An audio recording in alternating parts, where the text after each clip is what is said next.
piano basics for the violinist.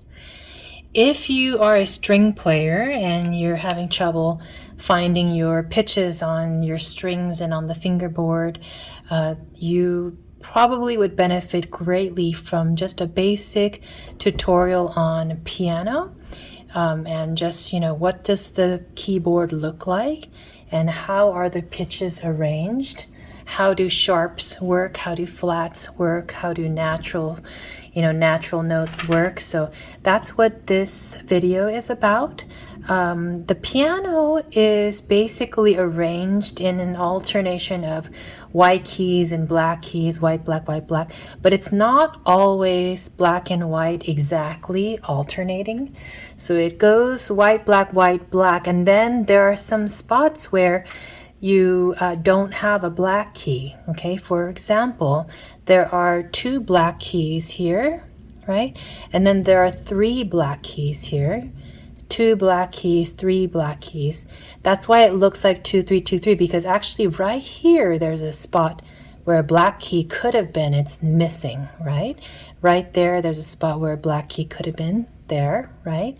So there is a little bit of inconsistency as far as if we were just to look at it with our plain eyes. It doesn't look consistent, but actually it's very consistent because the whole music system and the pitch system, it all makes sense and it fits perfectly together like a puzzle. It's actually an amazing thing to see how keys and pitches and key signatures and things like that, they all fit together.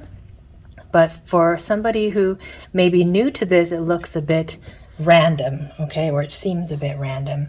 So the main thing you would need to know about is where is middle C, right? So let's just call that middle C or any C.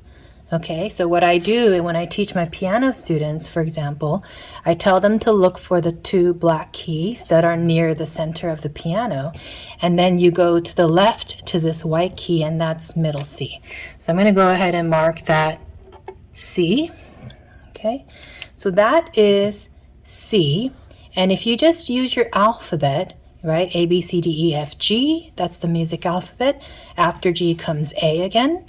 If you just use your alphabet, C, D, E, F, G, A, B, C, do you see how there's another set of 2 black keys? And then we go to the left, and that's C. So it works like a complete, cycle. It works out perfectly. So here's another C, right? If you look for 2 black keys, there's another one right there.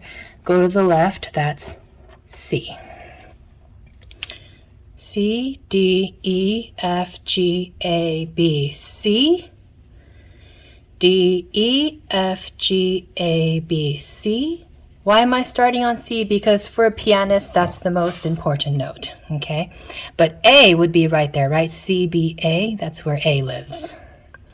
So what you need to know is between C and B, because B is his neighbor, right?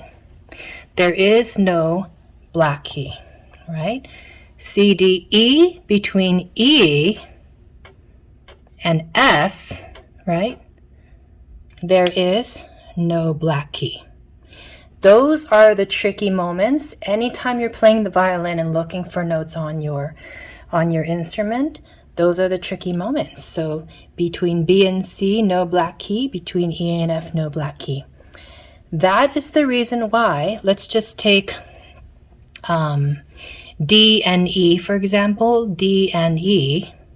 If you play a D and an E on the violin, it's a whole step. There's a space between your fingers. And that's because between D and E, there's one note right there. That note sits between D and E. This is D. This could be called D sharp, this black key, or E flat. We'll get into that later, but not for this video, right? And then this is E.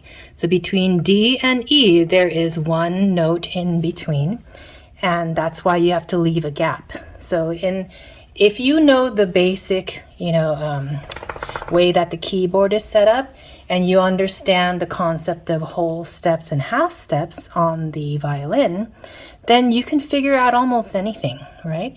So if there's a note For example, the way the piano works is that to play every single note in order, you go here, here, here, here, here, here, here, here, here. This is called a chromatic scale. We playing every single note in order like that.